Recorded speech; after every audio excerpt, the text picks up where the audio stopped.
नहीं बल्कि दुनिया के अन्य देशों पर भी पड़ने लगा है। हॉर्मुज़ जलडमरू मध्य से दुनिया के 20% से भी ज्यादा कच्चे तेल और एलएनजी की सप्लाई होती है, जो इस जंग के कारण लगभग ठप सी हो गई है। ईरान ने साफ साफ कह दिया है कि वह इस रास्ते किसी देश के कार्गो शिप को नहीं गुजरने देगा।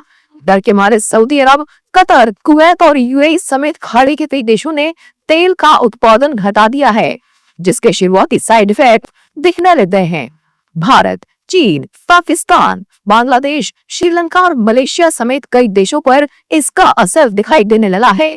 हॉर्मुज़ जलडमरू मध्य, जो कि ईरान, इजराइल, अमेरिका की लड़ाई का एक तरह से एपिसेंटर बन गया है, जिसके कारण इस मार्ग से कच्चे तेल की आपूर्ति श्रृंखला पूरी तरह से बाधित हो गई है। इसका भारत पर बहुत बुरा असर दिखने लगा है। भारत में एलपीजी की पर्याप्त आपूर्ति नहीं हो पा रही है, जिसकी वजह से अचानक कमर्शियल गैस सिलेंडरों की भारी किल्लत देखने को मिल रही है। इससे सबसे ज्यादा प्रभावित होटल, रेस्टोरेंट और ढाबा संचालक हो रहे हैं। गैस की किल्लत के कारण उन्होंने अचानक चीजों के दाम महंगे करने शुरू कर दिए हैं। कुछ जगहों पर स्नैक्स, टी, कॉफी के दाम डबल रेट में बेचे जा रहे हैं। कुछ ढाबों और रेस्टोरेंट ने तो चूल्हे पर खाना बनाना शुरू कर दिया है।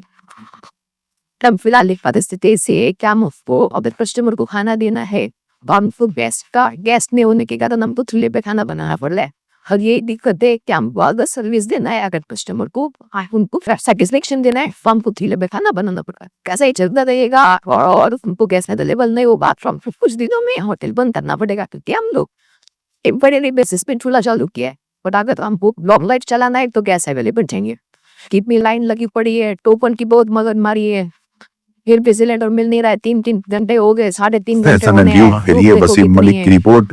हमारी इस वीडियो के बारे में आपकी क्या राय है, कमेंट्स बॉक्स में जरूर बताएं। आपको बता दें कि देश में कमर्शियल एलपीजी सिलेंडर की किल्लत लोगों को परेशान कर रही है। इसकी वजह यह भी है कि कमर्शियल सिलेंडरों की बुकिंग डेट के बीच की समय सीमा बढ़ाकर 25 दिन कर दी गई है।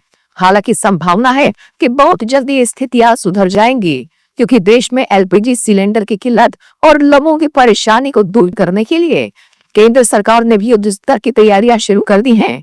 देश में एलपीजी की मांग के बराबर आपूर्ति बनी रहे, इसके लिए भारत सरकार ने तेल और गैस आपूर्ति के गैर पारंपरिक या नए विकल्पों पर काम करना शुरू कर दिया है।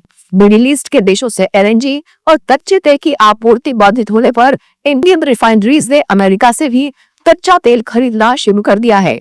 गेल कंपनी ने अमेरिका से एलएनजी की खरीद का बड़ा सौदा किया है, ताकि घरेलू कमी को पूरा किया जा सके। इतना ही नहीं, भारत ने उन देशों से भी तेल मंगवाना शुरू कर दिया है जिनकी शिपिंग के रास्ते में हॉर्मुज़ का युद्धग्रस्त मार्ग नहीं पड़ता। इनमें अमेरिका से एलएनजी की खरीद शामिल है। इसके अलावा पहली बार गुयाना से सीधे कच्चे तेल की खरीद की जा रही है। नाइजीरिया से भी कच्चा तेल भारत मंगवाया जा रहा है। अंगोला से भी तेल की अतिरिक्त खेप मंगवाई जा रही है। इसके साथ साथ अल्जीरिया, नॉर्वे और कनाडा से भी वैकल्पिक एलपीजी एलएनजी आपूर्ति शुरू की जा रही है, जबकि भारत अपने स्तर पर भी उत्पादन को बढ़ा रहा है और घरेलू तेल गैस का उत्पादन बढ़ाने का आदेश भी दे दिया गया है। आपको बता दें कि मिडिल ईस्ट में छिड़ी जंग की वजह से देश में 25% तक प्राकृतिक गैस आपूर्ति में कमी आई है, लेकिन माना जा रहा है कि मोदी सरकार के इन कदमों से मांग की पर्याप्त पूर्ति हो जाएगी। इस दिशा में सरकार के फैसलों की जानकारी देते हुए मार्केटिंग एवं तेल रिफाइनरी की संयुक्त सचिव सुजाता शर्मा ने बताया कि देश में जरूरतों को पूरा करने के लिए घरेलू उत्पादन को बढ़ाने के आदेश दे दिए गए हैं, ताकि जनता पर इसका कम से कम असर पड़े। अंत में मैं ये कहना चाहूंगी कि ये एक वैश्विक चुनौतीपूर्ण स्थिति है, लेकिन भारत की ईंधन आपूर्ति नियंत्रण में है। सरकार स्थिति पर लगातार नजर रख रही है और घरों और प्राथमिकता वाले क्षेत्रों की सुरक्षा के लिए आवश्यक कदम उठा रही है। हम नागरिकों से आग्रह करते हैं कि वे घबराकर बुकिंग करने से बचें, अधिकारियों के साथ सहयोग करें और वैश्विक अनिश्चितता की इस अवधि के दौरान जहां संभव हो ईंधन का संरक्षण करें। कमर्शियल एलपीजी सिलेंडर की कमी को पूरा करने के प्रयास किए जा रहे हैं।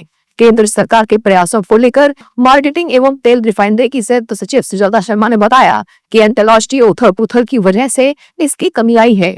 लेकिन सरकार इस प्रयास में है कि जनता तक इसका कम से कम असर पहुंचे।